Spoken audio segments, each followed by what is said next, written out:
Did you know that in Eswatini, a tiny country in southern Africa, witches are legally banned from flying higher than 150 meters? Sounds like a joke, right? But it's actually true. Now, if you found that strange, get ready, because Vietnam will make that look ordinary. Imagine a place where a single chicken can cost more than a motorbike. Where the dead don't just rest in peace, they continue working in the middle of rice fields.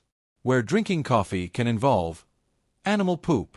And where a still-beating snake heart might be served straight into your glass. Yes, you heard that right.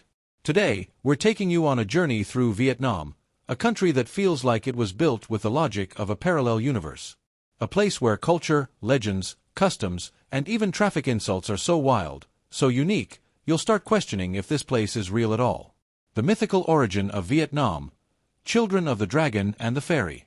Before we talk about chickens with dragon legs or coffee that's been digested by animals, we need to go back in time, way back. Because to truly understand Vietnam, you need to hear the legend that gave birth to the nation. It starts with a love story between two beings from completely different worlds. He was a dragon king, Lac Long Quan, ruler of the seas and all that dwelled beneath the surface.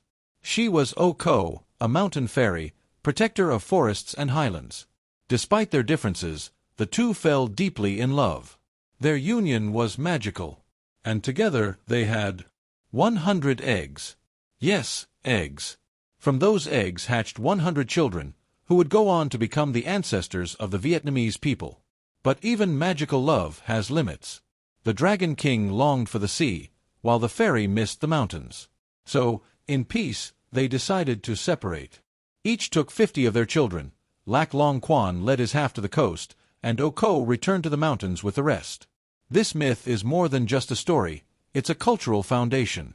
It explains not only Vietnam's origin but also its geography, split between the sea and the highlands, just like its first family. To this day, Vietnamese people proudly refer to themselves as Con Rong, Chow Tien, children of the dragon, grandchildren of the fairy. Now that you know Vietnam was born from the union of the sea and the sky, maybe its many quirks will start to make a bit more sense.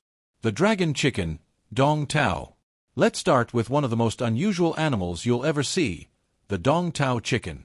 Also known as the dragon chicken, it has thick, scaly legs that look more like they belong to a dinosaur than a bird.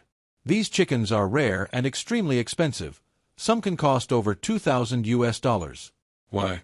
Because they're considered a delicacy reserved for royalty and special occasions. They're incredibly hard to breed and raise, and they don't lay eggs like typical chickens. Even their meat has a mythical status, said to bring strength and prestige. Raising them is a full-time job. Their giant legs are prone to injury. Their mating rituals are complicated. And their upkeep, tedious and expensive. But the reward is a symbol of luxury and tradition unlike anything else in the animal kingdom. A nation of motorbikes. Now, let's shift gears, literally. Vietnam is home to over 75 million motorbikes. That's nearly one bike for every adult in the country. In Vietnam, bikes aren't just a mode of transport. They're mobile homes, delivery trucks, kitchens, and even bedrooms. You'll see families of 5 riding together. A man transporting a refrigerator. Or someone sleeping on their parked motorbike in the middle of a sidewalk. For years, no one wore helmets. Traffic lights were mere suggestions. And yet somehow, the whole system works, chaotic, loud, and mesmerizing. Watching Vietnamese traffic is like witnessing a choreographed dance. Horns honk constantly, but not in anger. They're a language, an ongoing conversation between riders. It's noisy harmony. Insulting with honor. Vietnamese culture places deep importance on ancestry and lineage. But this respect creates a very specific and intense way of swearing. When road rage happens, it's not just, get out of the way. It's personal.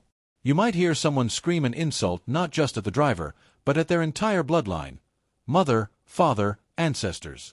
These insults hit hard because they target the very foundation of respect in Vietnamese society, family. It's like someone cutting you off and yelling, "Your grandmother dishonored the ancestors." Strange. Yes. But effective. The elephant races. In the rural village of Don, Vietnam still holds its annual elephant racing festival. Yes, elephant races. These gentle giants, treated like royalty in their communities, are trained to race across dusty fields. Each elephant carries 2 riders, one to steer, one to encourage. But it's not just a race. There's elephant soccer, tug-of-war, and even dancing. The festival is a celebration of strength, tradition, and the bond between humans and animals. The world's most expensive and weirdest coffee. Say hello to Weasel Coffee, or as it's known internationally, civet coffee. Here's how it works. 1. A small animal called a civet eats ripe coffee berries. 2. The beans ferment in its stomach. 3. The beans are then expelled. 4. Someone collects, washes, roasts, and brews them. The result? One of the most expensive coffees in the world, up to $500 per pound. Is it good? Some say yes, but it raises serious ethical issues. Most civets are now kept in cages, force-fed berries for mass production. What was once a quirky natural occurrence is now big business, with a dark side. Tube houses, living in a vertical shoebox. Ever heard of homes only 1.5 meters wide? In Vietnam cities, especially Hanoi, colonial tax laws used to charge based on the width of a home's street-facing side. So, locals got creative. They built tube houses, narrow buildings that go up and back, like architectural wormholes. From the front, it looks like a crack between 2 buildings. Inside, a multi-story home that's surprisingly functional, with clever storage, spiral staircases, and skylights. It's vertical living, Vietnamese style. Mummies who didn't want to be mummified. In the hills of Tranti, a noblewoman's body from centuries ago was discovered, perfectly preserved, though no one intended for her to become a mummy. Even more controversially, Ho Chi Minh, the father of modern Vietnam, explicitly asked to be cremated. Instead, his body was embalmed and placed in a glass mausoleum in Hanoi, on public display. Whether it's tradition, politics, or reverence, it's one more example of how Vietnam does things differently. Even the dead don't always get what they want. Working from beyond the grave. Travel through rural Vietnam, and you'll notice something strange. Tombs right in the middle of rice fields. This isn't a cemetery. These are family graves, placed where ancestors once lived or worked. The belief is strong.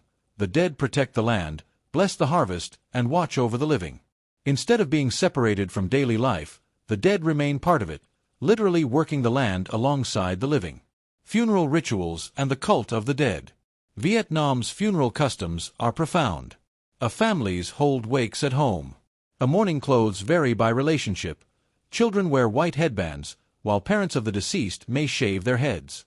Food offerings and ghost money are burned to support the deceased in the afterlife, now in the form of iPhones, cars, even luxury villas made of paper.